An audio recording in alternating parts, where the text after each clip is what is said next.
Welcome back to Vegas Talent Live inside of the Wolf Studios right here off the center strip of Las Vegas. Unbelievable. We've had a lot of great entertainment. We just had you enjoy the comedic stylings of Tomer. And now we want to switch over to somebody that rates and edits and is a critic of many, many shows here in Las Vegas. He has over 20 years in the entertainment and theater industry right here in Las Vegas. Will you please welcome renowned editor, writer, actor, producer, director, unbelievable credits. Keep rolling on, Mr. Chuck Rounds. Thank you for having me, Bruce. It's very nice to see you. Hi, Chuck. How are you? Nice to meet you. Great. Can you have a seat there for us? We've got a tenured history, 20 years just here in Las Vegas, but you've been around for quite some time. I know. I've been around a long time. But at least it feels that way. Oh, I can only imagine. But, where'd you grow up and how did you end up coming to Las Vegas? Well, I grew up in Southern California, and I got my start in the entertainment industry actually as a stuntman. Stuntman? Yeah. Okay. And my specialty was falling down. So that's kind of a hard way to break into theater, for goodness sakes. yeah, it's true, but it was a lot of fun. It was a lot of fun. I did mostly second-story falls and fell off horses and things like that. Which, oh, wow. Yeah. That was a long, long time ago. We had Ariane Black here earlier, and she was starting to talk a little bit about things that people don't know. There they are as the audience, the fourth wall, but they don't know about the fifth wall, the sixth wall, all the things that are going on behind. Oh, yes. And I just want to know if you have some key interest in not just what's being produced on the stages or in television or in theater, if you're actually aware of everything that goes on with that production of the show before it actually is seen by the audience. Well, yeah, I used to direct a lot of the shows as well, and for some reason I got involved in directing a lot of magic shows. Steve Wyrick's last couple shows, I directed those shows, Okay. and Antonio Restivo, when he did his show Ignite, which was a fire magic show, I directed that one as well. So I've tried to, and then of course, I've been working more on the producing end at this point.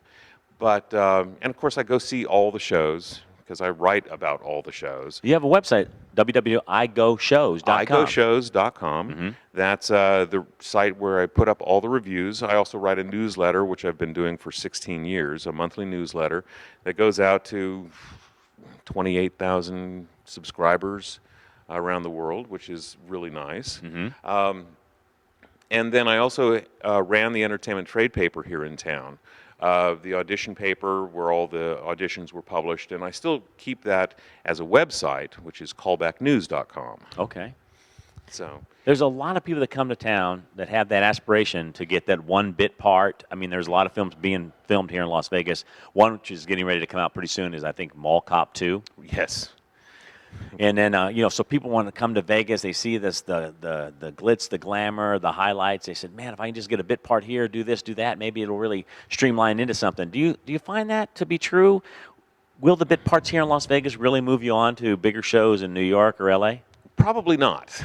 Bit parts are still bit parts. And again, it goes to the people who are dedicated and hardworking, do their study, and are constantly at it. It's, the rare anomaly that the one person comes on to this one part unless they're absolutely spectacular in some other way. But with Vegas Entertainment, of course, it was called the entertainment capital of the world. And in many ways, it's true, because on any given night, any time, you literally have hundreds of choices of shows to go to. And it's those people that come in and say, I want to be a star, because they still have this idea and paradigm that they can be discovered in Vegas and put on a show, and someone will pay them for their talents. And business in Vegas is done unlike anywhere else in the world.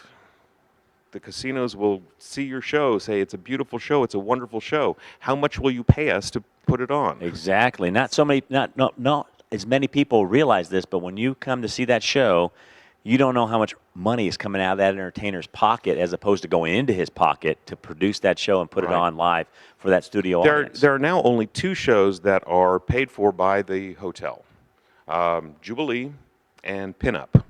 Oh, really? Stratosphere. Okay. Those are the two hotel-run shows. Everything else in town is some rental agreement. Even Cirque. Cirque is a two-wall arrangement. They lease those theaters. They pay for the modifications. Now, MGM Mirage pays for advertising and lots of other amenities in terms of marketing as well. But Cirque comes in as a renter. Well, I got to tell you, that's amazing to know that only 2 shows are basically house shows and paid for. Now, Jubilee dates way back into the 70s. I think even 35 years now. I think Siegfried and Roy even got a start doing something at Jubilee at one time before they moved on. They were the variety act that came on for 20 minutes and did a 20-minute show. They then got big enough that they moved to the Frontier. Yeah, the Frontier, yeah. And somewhere they stopped by the Stardust and did something in Lido de Paris, too, also, didn't they? Before they moved on.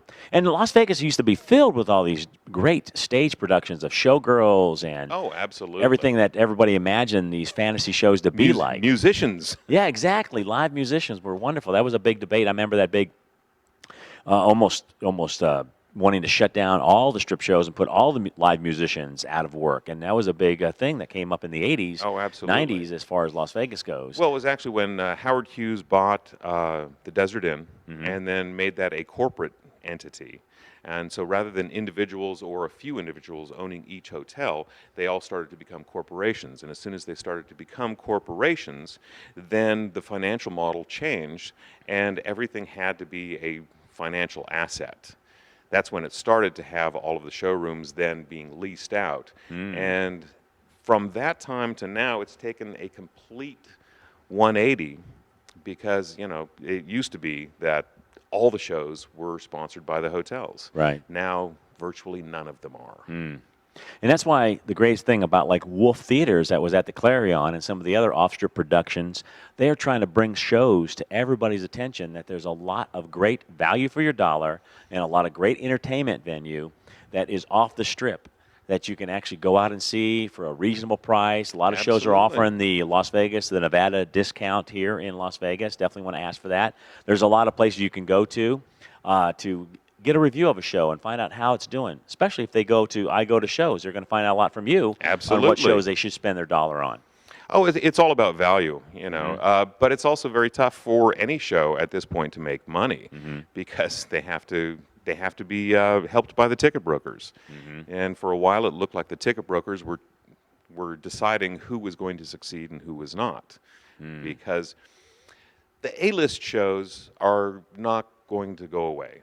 Those 35, 40 shows of the A-list shows, those are going to have enough marketing and have enough clout that people plan on those shows. When they're at home, they say, what shows do we want to go see? And they go, let's see the Cirque show, let's see the big show, let's see those monster shows. When they get here, they say, what else can we see?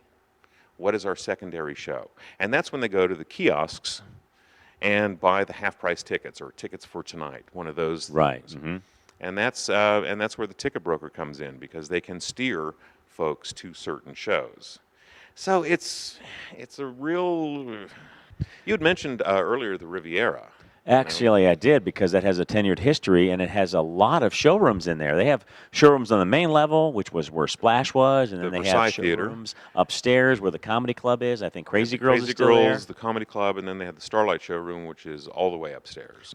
It opened April 20th, 1955. It will celebrate its 60th anniversary on April 20th of this year, and then May 4th is when they plan to close it. Because it got bought up by the Las Vegas Visitor Convention Authority, and they're going to simply build another big convention center, which one other aspect of what I do, which is photography. I wanted to get to that because if you go to www.madmeet, and that's M-A-D now, M-A-D, single D with an M-E-A-T. Yeah, Mad Meat. I have a partner, Minnie Madden, and Madden we converted to Mad, and Chuck Rounds, of course, is just 2 cuts of meat. So that's how we formed our company, Mad Meat, and it's an art and commercial photography company, and we just have fun. We were first known for taking Barbie dolls and putting them in compromising positions, and we moved on from dolls to using people. With clothes or without clothes? I like working with naked women much more than I like working with clothed women. So we had an inspiration to recreate masterpiece works with naked women. And we're having a lot of fun doing that. And right now, a couple of our several of our pieces are up at the Erotic Heritage Museum, and a couple of the pieces have been, they've asked us to have them be part of their permanent collection. And so they're also featured in their marquee video and all that stuff. But we have greeting cards and prints and, you know, all occasion cards. We have a whole line of Christmas cards. And they can order this all from going to madmeat.com. That's all it takes. You can see. Do you have anything to show us here this evening at all? Well, I do. I have the proofs of some of the things from the Erotic Heritage Museum that are up now. This one is based on a painting from Rene Marguerite. It's called Apple a Day. Let's see if we can get that on camera here well enough. Wow, look at that. And are these actual dolls? Am I looking at? No, those are actual people. Oh, okay. Those are Well, humans. because I was going to say, they look real. Remember, I moved on from dolls to people. And I'm always in the market for a good tie. Look at that. That looks beautiful. And here we have Dutch masters. No kidding. Look at these. They look like they definitely discovered America some time ago and how to make the best thing out of America. And this is Christ on a beach. This has nothing to do with a masterpiece work, but it's just, it made me laugh. So, are you going for the transvestite look here, for goodness sakes? I'm not sure what's going on here. Yeah. it's whatever you want it to be. Okay. And this is the piece that actually we did with Rob 7. Oh, Larry, look at this. And that's, you know, the Feast of the Apocalypse, because it certainly is beyond the Last Supper. We'll have to bring this up when he comes on the stage here a little bit later to share the couch with Bruce Riddell. We actually shot that at the old Clarion Hotel in one of the theaters there. Oh, really? Able to line everyone up and shoot the picture. And then Rob actually did all the graphic work that is going on throughout this piece. Oh, that's incredible. And at the Erotic Heritage Museum, the piece that's up there now is large. It's 4.5 feet by 8 feet, you know, on canvas. So it's a nice big piece.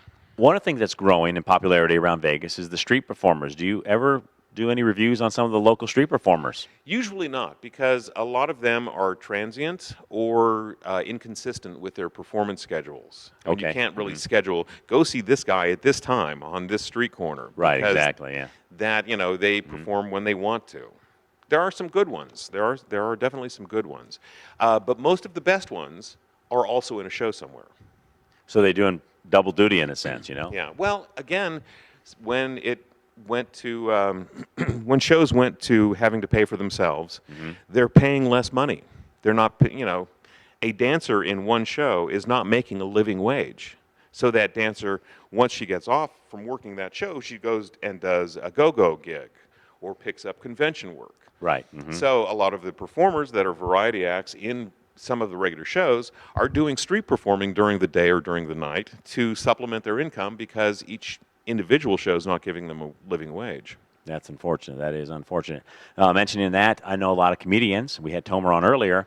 Some of the comedians have a full-time gig or they tour and things like that. But when they're working on new material, they go to a lot of these open mics around town. And that gives them a chance to actually work on some new material. A lot of times it's in front of other comedians, but it's also in front of some Las Vegas locals, and you hear a lot of great entertainment, and then eventually, boom, now they're on the big stage after they've kind of worked that, you know, worked the webs out of what they're trying to draw from. Well, there's a process for any performer or entertainer. So many entertainers currently are finding work out of town because places are actually hiring and paying you money rather than saying, okay, you want to be on the stage, give us money. Well, I got to tell you, Chuck, it's been an experience talking with you. It's the first time I got a chance to meet with you and talk with you. I know we've met in passing and stuff like this before, but I would look forward to actually reading your article, going to igoshows.com. I want to check out more of this great artwork on www.madmeat.com. And I'm going to get over to the Erotic Heritage Museum also and check out what you have on display over there. Thank you so much, Bruce. We're going to talk more to Rob when he comes on about his relationship in this artwork with you. But thank you so much for coming out to Vegas Talent Live. All right, Chuck Round, stay tuned. We'll be right back with more Vegas Talent Live. I got into academics and then got all the degrees and was a professor of theater for 9 years. First at the University of Alabama, then the University of Montevallo, and then right here in Las Vegas. At UNLV? It's actually over at CSN. Okay, CSN, And that's what absolutely. actually Yeah. brought me here. Okay. And producing shows at the college. And then from there, I was able to start a theater program at the women's prison, which was rather interesting. So, There was a lot of really good actresses in that group. But it started out to be sort of an experiment, give them something to do, and I was volunteering my time. It didn't cost the prison system anything, but it taught them things in terms of working together, cooperation, also taught them history, literature, cultural aspects of things. So it was a good program for them. In fact, the final project we did, I got permission to have them write their stories out in sort of monologues. So one prisoner would write their story out, and I would then help craft that story into a monologue, which was then acted by another inmate. So they could actually see their own act from a third-person point of view. And these were done for the inmates. That was later turned into a movie called Elements of Society. oh, But what's odd, so I worked with the inmates for 4 years. The prison system tracked, who was out, who came back. And at that time, there was like a 90% return rate. on women coming On back to women, prison. yeah, being set free, committing another crime, coming back in. The women that went through the program with me, it dropped down to 10%. Is that right? Most of the crimes that women cause are caused by low self-esteem. And getting up and acting and that whole thing adds to self-esteem, which is a very simple thing. Oh, that's good, yeah. And right after that, they decided to end the program. A good thing they decide is not working out so well if we can't get them to return back to the prison. People felt politically that why should these inmates be getting the benefit of this drama program when other people have to pay to go to school or college to get the benefits of these programs? Well, that's an incredible twist and turn in our society, and that's just the thought that goes on time and time again. It's like, why give them anything to better their lives? Well, eventually they're going to have to get out of prison. You don't want them to go back to a life of crime and then return right through the revolving door back into prison. Why not give them something they can successfully complete a livelihood on? And acting would be a wonderful way to do that. Absolutely. And also at that time, I had set up a program with the college to help people get their stagehands union cards. So we did the training at the college facility. Then that qualified them to get their union cards through the stagehands union and then be put to work. So with that, I was able to then train the inmates in some of the aspects of stagecraft and then get them jobs when they got out. That sounds like a benefit to everybody right there. Yes. And then I left the academic world. Oh, my goodness. Now, you're credited with writing quite a few things. You've got things published. You've got things produced. Yes. I know you've acted, you've directed, you've produced, you've worked technical theater and things like this. Tell me a few of the things that you've written. Oh, well, for a while I was writing a lot of children's plays because I'd started the Riverside Young People's Theater in Southern California, which was adults acting for kids. And so the first several plays, a couple of them won some awards and things like that. But they were adaptations of either fairy tales or folk tales from around the world, things like that. And then I was asked to write a show on AIDS when it first came out. Oh, my goodness. And that one was called Social Disease. And not having AIDS, that was the early stages, and so there was a lot of phobia about it. So the take I had on it was AIDS from my perspective, a person without AIDS looking at people with AIDS and how they were stigmatized within society and how that divide was tearing up. That played on PBS a long time ago, but